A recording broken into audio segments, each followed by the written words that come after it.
Hi, and welcome to Designed Resilience, the corner of the internet where we talk about building daily habits and practices that help you have the resilience you need when things are awesome, because that takes stamina, or when things are difficult, because you need something to hold on to. And well, I could talk all day about resilience. I am not the only person who has something to offer in this space, and I cannot wait to introduce you to Dr. Latoya Davis. She is a woman after my own heart. She is passionate about expressing her experience and taking the things that she's learned to support women on their journey. Now, while that is why I'm excited, I want to let Dr. Davis tell us about herself so that you can find a way to connect. So, Dr. Davis, will you tell us about yourself? Yes. Hi, everyone. Well, first of all, thank you for having me. Super excited to be here. Big picture, high level, I am an educator. I've been an educator for as long as I can remember. And combining that, I'm a dancer. So I've been dancing forever, and I started teaching dance at 15, and have done that forever. And I bring that up because although I consider myself at this point a coach, I do mindset work. I do things with herbs and crystals at the core and spirit of kind of who I am. The energy of teacher always comes out.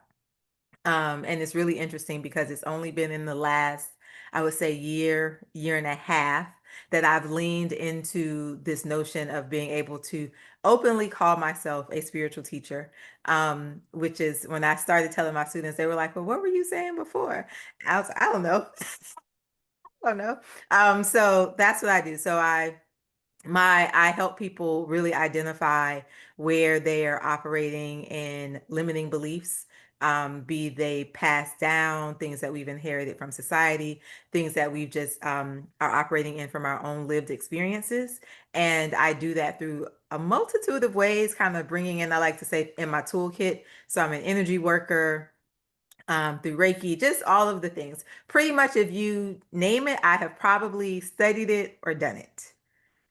Brilliant. So, is that kind of hunger for learning and teaching something that you grew up with, or is it something that your curiosity drove you to? How did you learn all these disciplines? Yeah, I think it's really interesting. I believe that you never say no, right? So if someone shows up and say, "Hey, we're gonna go learn how to knit today. Do you want to come?" I'm gonna be like, "Sure, let's go," because I feel like I don't know what I like until I do it, right? And I've always been like that. I think one of the things I always say, I think the greatest gift my parents ever gave me was the ability to choose, Mm. right? They, from the time that I could remember, they never like dictated or mandated what I had to do. And when choices would come up, they would say, what do you want to do? And so it taught me the value of being able to weigh things and understand pros and cons, and identifying like experiences and kind of allowing myself I was never afraid to fail because they never put the choices in this box of, oh, don't pick the wrong thing, or if you do this and it's going to be bad and what's going to happen. So I think because of that, I've just always had an attitude of, sure, let's try it. Okay, great, let's do it. And I think that for me, naturally, one thing has led to the next thing, has led to the next thing. And because I allow myself to follow the energy, it just flows. Oh, that's beautiful. So you said something interesting that you grew up with this idea of choice and this idea that you're just going to try it. It's not necessarily a fail thing. And you work with people who are overcoming limiting beliefs. So that weird for you to encounter? I would imagine so many people who have fear of failure, who can't make a choice for themselves. Was that weird? Well, what's really interesting is, I say we are our own best client, right? We typically are doing the thing because we have gone through that trajectory. And I got married, and midway through, maybe not midway through, at a point during the marriage, I was like, wait a minute, I'm no longer myself, like as I recognize me to be, right? And it wasn't through any fault of, him and it was just like I had locked in on what I thought my role was supposed to be and how I was supposed to show up. And in me doing that, I started to quiet like a lot of parts of myself, right? Not wanting to make too many waves. At the same time, I was like a business owner. So then I was like concerned about, how people, I owned a dance studio. And so it's like, how are the parents seeing me? They're dropping their little kids off. So I started to allow all of those things to kind of come into my mind, but it wasn't, it's not like you recognize it instantly. It literally was one day I was like, wait, something doesn't feel right about how I'm showing up. And so for me, that was kind of um the starting to look at where something had shifted for me. And Mhm. so coming out of that marriage and coming on the other side of it is why I'm so passionate about helping people to identify where they are operating in these things, because I was like, if I was like this and I so easily fell into this pattern, right? I know that it is common. Yeah, definitely. And the what I love about that story is that neither one had to be the end, right? You have changed and experienced life and adapted and then looked at it and been like, that's not quite right. So, what were some of the things when you had that kind of aha moment of this is not who I was and it's not who I really want to be going forward? What were some of the first steps you took to seek assistance in kind of getting yourself back in the right place? Yeah, I always say like the first step is always awareness, right? So I think once we come into awareness of something, then all of the things can start to kind of open themselves up. But it's like awareness and intention, right? Because I can become aware that, oh, wait, this doesn't feel good, but then I can also still just be okay with being in that spot. But my awareness prompted this really clear intention, because at the time I had two kids, prompted this really clear intention that, wait a minute, I don't want my kids to experience this. And so that became my driver, right? I know that children do what they see. And so no matter what words I said to them, no matter what, like they pick up on that implicit and the unspoken things that are happening. And because I knew that, and I was like, wait, that's not what I want for them, I know that I have to make a choice. And so when people always say, like, what was the first thing? I was like, literally, it was making a choice.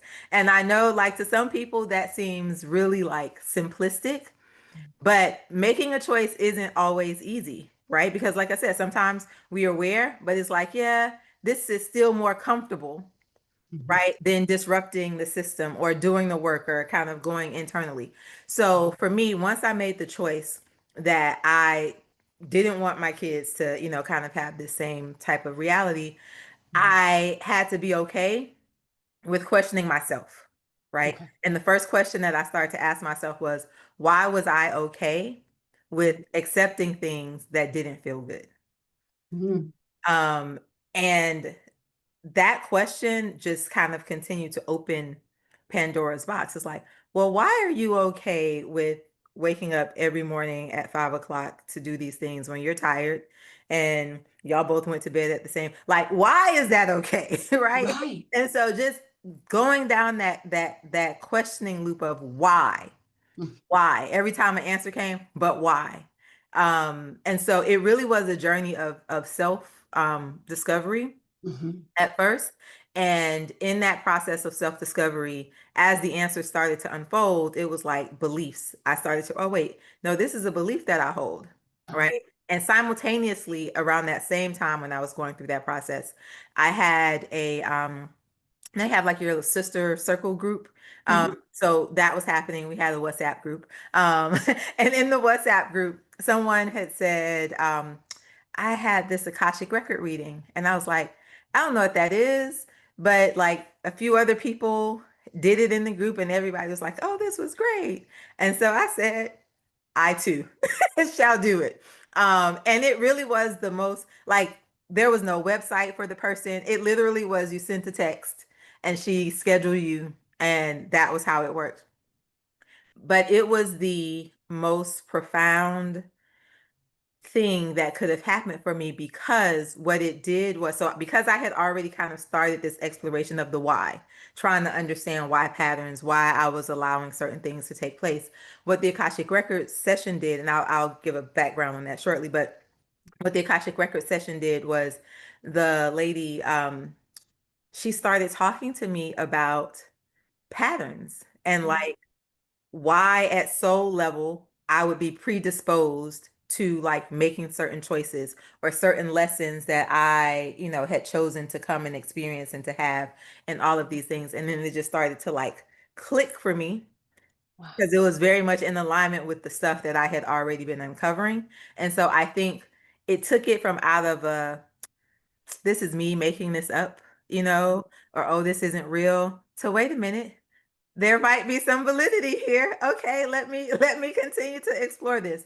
So that is what happened. That's what shifted. Those were kind of the steps that I took. And then from there, because of my desire for curiosity and learning and all of that stuff, once the little rabbit hole is open, I go down deep. Um, Yeah. so I was in the hole deep. Um, so just a little bit about the Akashic Records, because I know people are like, wait, what? There are many schools of thought on kind of, what it is. I like to make sure that I center it in this understanding that it is a field of is an energetic field. So if we think about universal consciousness, right? So this idea that we are all connected, all things is happening. Energy does not disappear. Like once energy is created, it is there, it exists.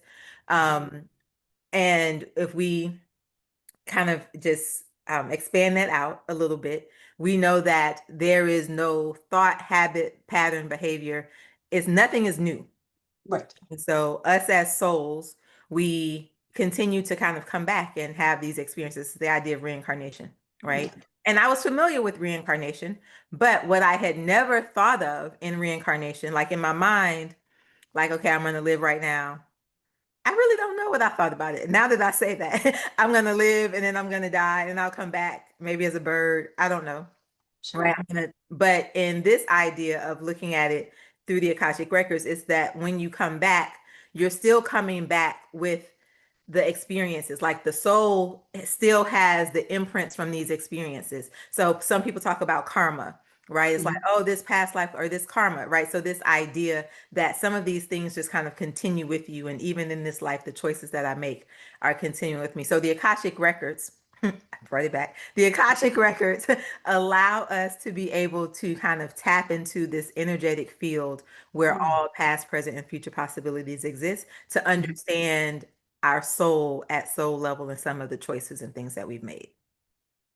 That is brilliant. I'd heard the phrase before, but I'd not had experience with it. A little, my husband and I are kind of nerdy. We like comic books, and this feels a little like this multiverse idea Yes, that at any point when I make a choice, there's like a whole path that breaks off of the choice I didn't make, and that's one experience. And then the choice I did, I'm walking, and but they all kind of exist yes, energetically at the same time. That's yes, so neat.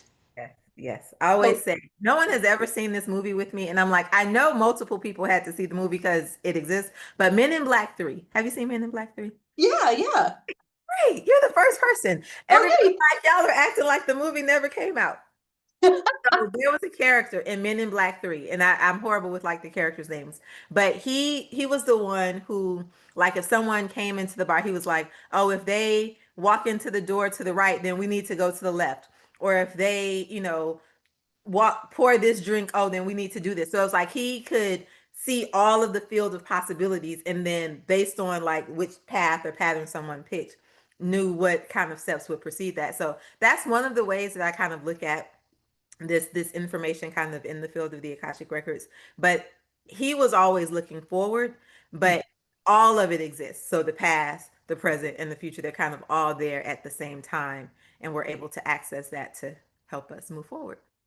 That's amazing. So this reader was able to kind of connect into your energy field and kind of see all of those combinations. Yeah, kind of like why I some of the lessons that I had chosen and that I had kind of continued to repeat.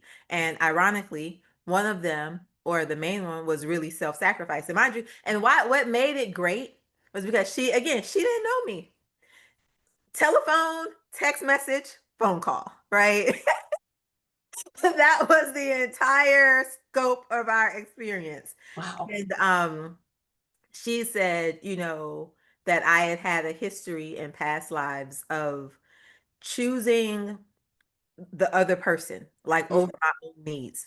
And that there was this tendency for self-sacrifice. And in this lifetime, my soul was like, no, we're gonna like try to correct that, right? Let's and then what I realized what was happening, though, literally what was happening was I was making myself smaller in like lots of situations to make sure that everybody else was okay. So I was consistently sacrificing myself. And that validation or that knowledge or even just that knowing of self-sacrifice was Mhm. enough empowerment for me to be like, no, I'm changing that cycle. So like now I don't even feel guilt or remorse. Like, even I have two kids, right? When I'm like, no, babies, I need to take a nap. I'm really tired. Like I've worked, I've done these things. Whereas before, I would have fallen into the program that said, nope, you're supposed to cook and clean and do all of these things, right? Mhm. But because I now had words or understanding, like I was able to kind of let go of that a little bit. And so that's how it all started. That's brilliant. So, I'm also a recovering people pleaser myself.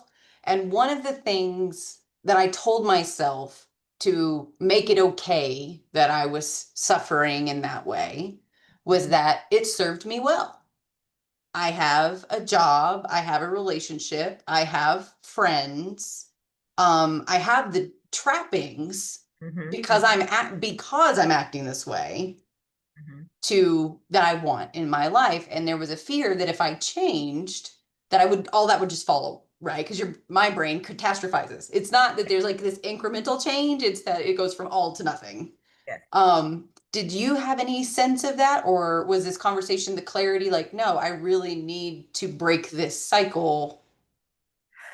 No, I definitely still had, I didn't wake up the next day and was like, and now I'm a new person, right? There definitely was still, I had to reframe all of it because the thing about programming is it is consistent, right? So it's not just one area that you're getting a particular message from, right? The message is then supported by society at large. It's supported by your family members, right? It's supported by the things that you're watching and that you're taking in because if you weren't in agreement with it, you wouldn't be watching and taking those things in, right? So it's like there's a whole system that has now been built up around the belief system that you've created or that you've bought into. And Mhm. so when we say, okay, now I'm going to shift that, it's really important to understand that it's not just that because you have to deconstruct the whole system, right? And I think for me, what started to kind of give me I'm gonna say the oomph, to Mhm. kind of move forward. Really, again, because my kids were my why, right? So Right. I had to see them every day. Yes. I had to see them every day. And my desire for them was really, really strong. But you mentioned something. I always say, and this is when I locked into this phrase, that faith and fear can't live in the same place. Either Okay. you're faithful or you're fearful, right? And I believed that I was destined to be happy. So Mm. I gave myself permission to believe that I could be happy, right? I gave myself permission to say, you know what? One of my favorite, and I'm not Christian, but one of my favorite Bible verses, and I'm going to mess it up. I'm going to paraphrase it. But it was my favorite from a child. Like this was always one of my favorites, and I go back to it today. Yes. But it's like God did, like the bird didn't have to worry about where the where it was going to get his food from, and the this didn't have to worry about the and the this. So it's like if this is saying all of these things are supplied Mhm. by just the nature of the fact that these things exist, why would it be different for me? Right. Right? I was like, how can I be less than the bird in the air, right? Or the tree? So, like, if I believe that these things are supplied just by the nature that these things exist, then it has to also be true for me. And so then when I look at this idea of being faithful and fearful, it's like, well, if I believe that, then I'm saying I'm faithful. So then I can't operate in fear because they're contradictory. So I'm going to be faithful or I'm going to be fearful, and the choice is mine. And so I chose to be faithful. And choosing to be faithful said that I get to do the thing that feels right, even though it's scary, because I trust that I deserve all of these other things. And by the nature simply that I exist and I am a child of the universe, and all of the things will work out. And that's how I live now. That's what I teach my kids. That's how I show up when I am frightened, faithful or fearful. Can't be both. Pick one. Oh, I love it. So I am a person who was raised in the Southern Baptist faith, and have do not practice that anymore. And so one of the things that's been, I've also kind of done some exploring in spirituality and like these different ideas about how the universe works. Do you have any difficulty coming from someone who is familiar with the Bible, Mhm. um, in not necessarily having an entity to have faith in? Or do you have has your learnings brought you to an entity to have faith in? Because I'm struggling with that a bit myself. Yes. So I think also like growing up, I give that like in retrospect, when it's happening, you don't like it doesn't lock in, right? Mhm. But I grew up in what I'm called a multi-religious family. Okay. So my particular house, we were Baptist. Mhm. Um, my dad's family was Roman Catholic. Um, my uncle and aunt, they were Muslim. And so our running joke was essentially wherever you are, like whose house you are, is what you do. Okay. Right. So on Fridays, if I was with my uncle, we went to the masjid, we prayed, we did all the things. We collectively as a family, and I have a really large family, we celebrated all of the holidays. Like my Muslim family was coming over for Christmas dinner. We were going over there for Eid. And so what happened was I remember thinking one day, huh, well, this sect over here is telling me that these people aren't going to go to paradise because they don't believe the deen. And when I'm over here in church, they're telling me that these people are going to hell because they don't believe this. And I was like, but these are good people. So I had a difficult time as a child reconciling this notion that somehow because we didn't all believe or pray the same thing, that somehow they were worse or something bad was going to happen to them. Because I'm like, I'm looking at the deeds that they're doing. My uncle started a school for like the neighborhood kids. So I'm like, I just like, this doesn't make sense. So as I continue to grow and develop, like, even though I would go to church and things like that, never felt right with me. Mhm. And then I got in college and I took a intro to religion class. And I Mhm. think that was the moment where I was like, yeah, nah. College will ruin so many things and open your eyes to so many things. And you'll be like, why did I learn this or that? Because it's Yes, not at all what's yes, happening. yes. So I came back and I was like, yeah, mom. I was like, I don't know what I believe. I was like, I believe that there is one God, and in God's infinite wisdom, it said, you know what? These people will need to connect to me via this mechanism. And these people will need to connect to me via this mechanism. And that's what happens, but it's all of the same thing. Okay. And in that, I said, and I believe that what happens is we put, mind you, I was like 18. My mom was looking at me like, girl, go sit down. But I was like, and I think what happens is people get in positions of power Mhm. and then they start to corrupt like our ability to access, right? So I felt like we were putting layers and obstacles in between our ability to connect with spirit. Mhm. And so at that age I said, yeah, I believe again that I am a child of the universe. And because of that, I have the ability to connect and tap in directly. And I don't necessarily need an intercessor to Right. help me facilitate that. So today, when you say, kind of do I have, I believe that every person Mhm. has an internal God, right? Mhm. Your own internal knowing your own. And I think that we've been taught to suppress those feelings, those urges, those knowings, all of that stuff. And it's not to say that we can't go to things externally. Um, Mhm. because I am also a priestess in a few different religions. So I have, deities and things like that, but they are not, I don't need them to communicate or access the beauty and the bounty, right, that is available to me. And I think a lot of what happens is we've just been taught so much to distrust ourselves that it becomes easier for us to put the trust and faith in someone or something else. And Mhm. I think that that's fine. But our ultimate goal, because I also think, again, kind of baby step things, right? We don't have to just, pull the whole rug out in the beginning. But I think that once we give ourselves permission to say, wait a minute, I am connected. All things are energy. And if I can tap in and trust and hear myself, then I too can receive information and guidance. Wait, what makes this person so special that they can get my prayer across, faster, better than I can? Yes. I don't know if I answered you. I kind of went around the world, but Yeah, no, I definitely think so. I think I saw a cartoon that was an angel was talking to God and said, "Where are you gonna in all of the world, where are you gonna put your spirit?" And God said, "I'm gonna hide it in them because they'll never look there." wow. Yes. And I was like, yes, like that there is that bit, that knowing, that thing that resonates, when you go to a great concert and the music in the crowd and you're just like in it, or you have a beautiful conversation, like Yes. that's that divine bit. Yes.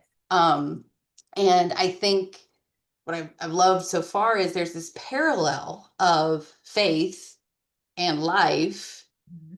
And in both instances, you have found that if you trust yourself, that you will find the way. So, and I think, I'm sure a lot of your clients, you encounter um, the systems and beliefs and things that they have taught them that that's not safe, whether they weren't allowed to make choices or things went badly and they're like, well, I just can't do it well. So, how do you help the people you work with to begin that journey to trust themselves? Yeah. So I think it's I do have kind of a 5-step process. It's called the Mhm. call that I realize again over time, it's like no matter what modality or what process I was taking someone through, I was like, wait, it's essentially still these same steps. Oh. And so that's kind of what I do with that first step being awareness, right? Helping people come into awareness of what paradigms or programs and things that they're even operating in. And then helping people to get to the belief that they deserve or that they can have something else, right? But for me, because my work is based around kind of authentic or your soul led self, I recognize that everyone is different. And so what the practice and the modalities that may work for you are not the same practices and modalities that may work for someone else. Mhm. So although ultimately we're going through the same kind of, um, survey, highlighting, illuminate, although we're going through those, how we might do them will Mhm. differ for everyone, from everyone, whichever, depending on kind of that person's soul orientation. And then the other thing is, like, I have my clientele is it's really crazy because it's so wide. Like, I remember I had a church pastor came to me, and then like members from his congregation, right, just started coming. And it's like, so the language that I have to use Mhm. and that is different, right? What were the approaches and the things that I'm going to take? Because ultimately, my goal is to get you to, like, I don't care how we get there, right? I Mhm. don't need you to lock in or be like, yes, and I'm going to talk about the Akashic records because that just might not be your thing, right? Right. So for me, some people are highly spiritual, some people are highly scientific, some Mhm. people are just like, yeah, I don't know, I know that I'm intuitive, and so it's kind of like depending on where someone is determines how I work with them. But like I said, ultimately, all things start with me helping them come to an awareness of kind of where they're operating in limiting beliefs and limiting programs. And Mhm. then in that process, starting to shift or help them shift what they believe is possible and reprogram those things. I do a lot with kind of neuroplasticity. So, what Mhm. happens is once our brain creates a pathway or a pattern, is going to kind of continue to go down that pathway, even in light of new information, right? It's Right. still like, nope, this is the path that I know. Nope, this is the path that I know. So it's like, how do I help people create new pathways for the brain to follow, and Mhm. new activities and beliefs? Yes, so a couple of things that came out of that. The first one I want to ask is, do you find that, because one of the things I found really helpful to break those cycles is to dream. That when I'm locked in a pattern, I don't see opportunities. Like just a silly example, my husband and I live in a suburban neighborhood in a regular house, and we've recently started dreaming about what might it like be like to live in a condo in downtown, so we can go see theater or the museum, the ballpark, or and just no movement made, right? The house is not on the market. Like we're not doing anything, but just dreaming and like, what would my life look like if, do your clients find that path as you kind of start teaching them to break their patterns? Yeah. So I use for some people we do visual. So like first thing in the morning, I always say when you wake up, like the first thing, well, we start with gratitude. So when you wake up, you give gratitude for whatever that's going to be, but then you are going to vision your day, Mhm. right? In the best and highest light and thing that that could be. You're going to vision your day. And again, depending on what we're working on, but also in that visioning of your day, you can vision your life in a year, right? You can vision whatever we're working on. You can vision the highest version of whatever this thing is. And then also another method is scripting. Mhm. And I think that I would say I've probably had clients enjoy the scripting more. Visualization is difficult for some people, Mhm. um, for a multitude of reasons. That's just not how some people's brains are wired, right? So visualization is difficult for some people. And even when I'm like, you don't have to actually see it, right? You can kind of just know it and feel it. Again, that mind will jump in sometimes and say, you can't get that. Right. So sometimes, depending on where they are, they can still meet resistance, even in their imagining. Mhm. But I find that having them write out yourself, in whatever time frame, tell me all about the house, right? Oh, how did it feel when you went to the show, right? When you just were able to walk out of your door and walk 5 minutes down the road and you had this, right? So getting them, I think that that helps bring the emotions and bring the feeling and all of that up, which allows us to shift our kind of our energetic imprint a lot faster. So yeah, Mhm. visualization, scripting, affirmations. I use all of those techniques as a way to kind of help people shift. Brilliant. Okay, the other thing, and um, one of the things that's made me a little sad about kind of life in the United States is that there seems to be an unwillingness to meet people in a loop that you're not in. And you express the ability to see your clients, see their loops, and help them find a healthier way. How are you maintaining that ability for kindness and openness when it seems like so many people have such a hard time seeing somebody who's doing something that they don't agree with, or it's not their loop? Hmm. Hmm. How are you staying grounded? I think that the answer seems really simplistic, but I promise this is the answer. It's because of my work and my study around the soul. I Mm, understand that everybody's soul is different.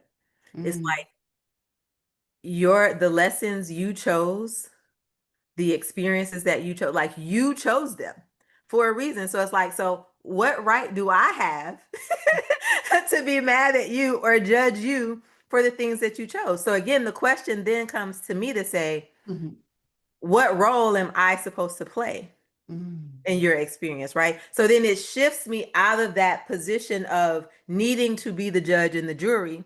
And it's like, what role can I support? And maybe it's none. And my role is just to watch you as a bystander and be like, whew, those are choices I would not make.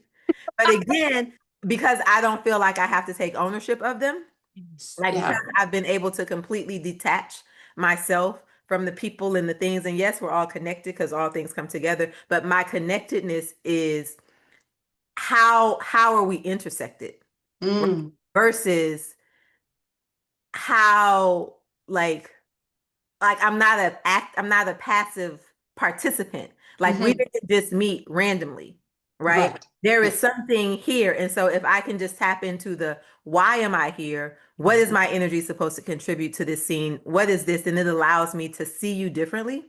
It Yeah. allows me to see you from a place of humanity versus from the place that I need to do something to you, for you, or to help you make a better choice. Yes. I don't think that that's yeah. I remember probably when I first started my business, Mhm. I was like the person that I didn't advertise, I didn't tell, like literally my business grew from word of mouth. Wow. Right. So it's like one person they took, and then it just like exponentially grew. And I remember someone who I had done work for like a long time ago was like, wow, that's crazy that you are doing this now because I never would talk about it. I used to say, like, if somebody arrived at my door, it's because they were really in dire needs and the people who sent them knew that I could help them. Yeah. And so I had to ask myself, like, when the clientele started growing, like, what's going on? What was this about? And I realized that I was operating from ego before Okay. because ego says that I have something to do with the results, right? And so Mm. if you come to me and maybe you don't do the work, right? Mhm. But now I'm offended because I've done this thing, I've given my time, I've given my and you didn't do it, and I'm offended. But that's ego, right? Yeah. My role, my job is to be able to help you find and tap into the best and highest version of yourself. But ultimately, you are responsible for the work that you're supposed to do. And I can hold space, right? Mhm. I can create the space, I can give the tools. But if I can release the egoic attachment that Mhm. I have, it allows me to show up so much more open and free and all of the things. Right now, I'm not upset. If it just changed, it shifted so much for me. And so I think a lot of times, it's funny, I had a client today, a coaching call today, and she said, like, she was offended. She had done a task and her friend like didn't respond the way that she thought that she should respond. I was like, but why did she need to respond that way? Right? Like, did it change the event? You did the event. The event was great. The people Mhm. that were supposed to see it, hear it, feel it, experienced it, right? Your expectation of how she should have responded to you is the thing that's creating the issue. But why is that your expectation? So Right. we unpacked why that was her expectation. At the end, she was like, yeah, okay. Right. And so we were able to get her to a place of resolution faster. So I think egoic attachment Yes. is a lot of the thing that keeps people kind of stuck in that way of in that loop. Yes. And I had not thought of this before, but you happen to combine I need to do for you or to you.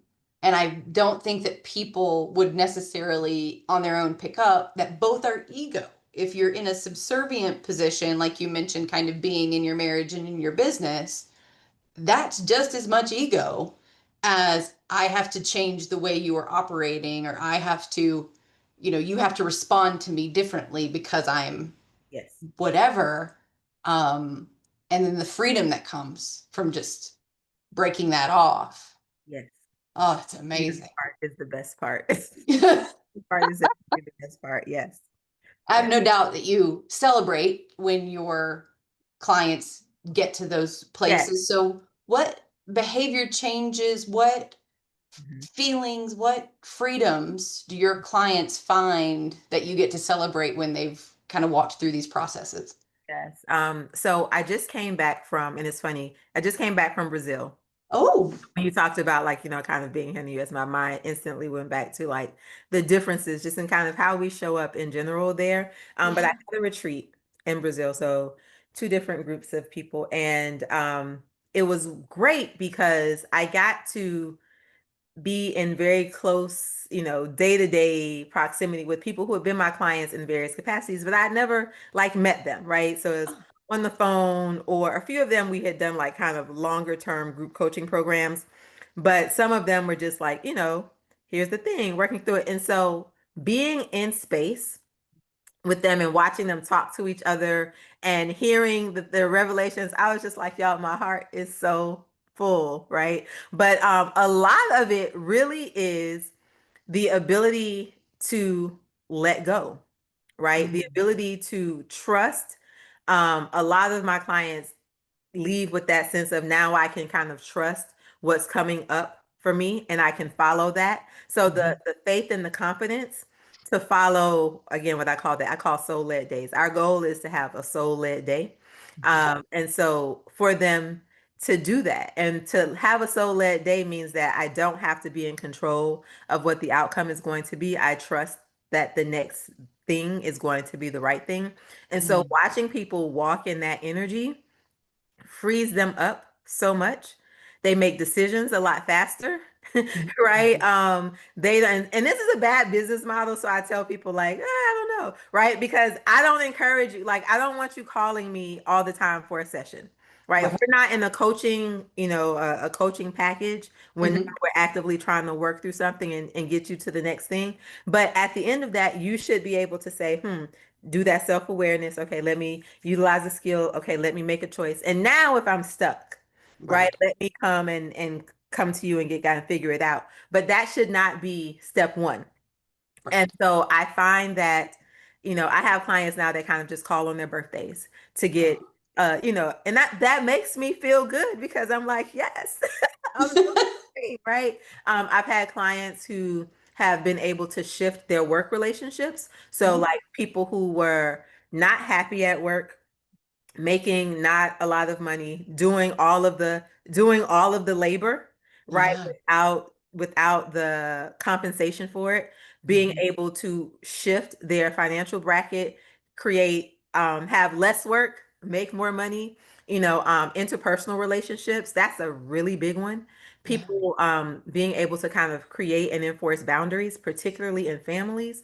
I get a lot of Mm. clients who have like familial issues, Mhm. and even parental, like parents and to their children. I have a lot Uh, of those type of clients.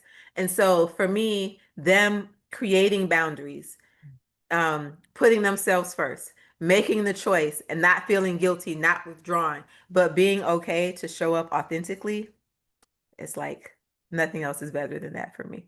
Oh, and it's so funny that you say it's not the greatest business model because they're going to level up and they're going to walk on their own and but the love that you create and the trust that you create in those relationships, having them still on the most important day in most people's lives, their birthday, connecting with you and coming back to check in. That's beautiful. Yeah, I do. I have so 2019 is when I officially started this business, and I have a lady now. She's been with me since 2019, right? Oh. So every class that I've taught, every certification she does in. So now, because she's done them all, she like I would say she calls in January for like the new year to kind of get, her thing for the new year, and then she calls around her birthday. Um and every time when I see a booking come through for her, I'm just like, Oh, yeah. especially in this, I say like in the spiritual streets, things are wild, right? People Mhm. are unethical. Like it's so much stuff. And so Yeah. for me, the fact that people keep coming back and referring people says you're on the right path, right? You're doing the right thing. You're showing up in integrity and authenticity. And I love that. Yes, to have built a business purely on word of mouth that is so personal and requires so much real work, Hmm. and to Hmm. have the platform you have today is a testament to you being on the right path, you doing the work you needed to do, and being radiant for the people who need to follow. That's amazing. Thank you. Yes. Absolutely. Well, Dr. Davis, I know that this is not the last time that our audience is going to want to hear from you. So, where can people connect with you? How can they take one of your classes or learn from your teaching? How can they Yes. get there? So I have a YouTube channel. I'm working on being consistent. my truth is that I am inconsistent. So I'm working on being consistent, but I do have a lot of good videos that are already there, kind of around all things. So universal laws and ancestor, because that's also an area where we have a lot of programming, things that have been passed down to us through our lineage. So I deal with that a lot. So my YouTube channel is at, well, YouTube, Dr. Latoya Davis. Okay. And I'm also on like Instagram and Facebook at Chi Healing Institute. But Oh, my courses are pretty much on demand, and that's at chicourses.com. okay. So, and if anyone wants to get on my mailing list, I actually have a free course. Oh, Um, that is at that is at Chi. So Chi is CHI. mm, Chi Healing Institute.com okay. slash shift SHIFT. Okay. And it's a training to again to kind of help you identify where you may be in some kind of patterns or things that you're not aware of, and to kind of help bring those to the surface. So it's a very short training, but I think the information is great. I think that everything I put out has value. So that's free. You can sign up for that, and that's just also a way to get on my mailing list. Oh, what a beautiful gift. And like you said, the very first step is awareness. You're helping people find their way to that first step. That's amazing. Well, we'll definitely include all the links to all the things. And as we kind of close our conversation, is there anything we haven't talked about that you'd like to share or any message you'd like to leave the audience with? Um, Actually, I just bring this up. I'm my own worst promoter. Oh, So when you just talked about August 30th, oh. I am having a workshop called Path to the Ancestors. Um, Mm, and it is to help you identify where you may be operating in kind of some generational trauma. So one, to identify what those are. And my thing is always, I always want to shift us different, right? So I always want you to leave different than how you came. So we'll identify those and then go through some processes and steps to help you kind of release those, and then chart a new course, right, in empowerment and in freedom. So just wanted to plug that. So that's August 30th. And it's I think chihealinginstitute.com/workshop. Um, okay. feels good. That feels like logical to my brain that that's what it would be. But I think my parting words are, I think that my goal is for you to take up space, right? So take up space. Don't be afraid, whatever that looks like, whatever that feels like to you, take up space and trust that your soul is always trying to get you to the highest and best version of Mm, your life. And even if you don't like, jump all in, start with the small nudges first, right? That small inkling that's like, oh, wait, do this. And then you'll start to see, okay, wait, I did that.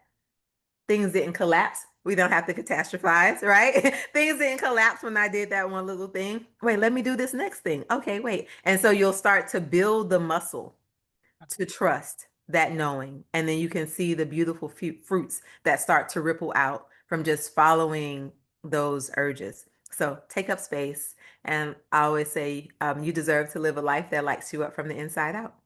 yes. Well, you are absolutely radiant. It is evident that you have found the life that lights you up from the inside out. I'm so grateful for your time today. This has been an amazing conversation.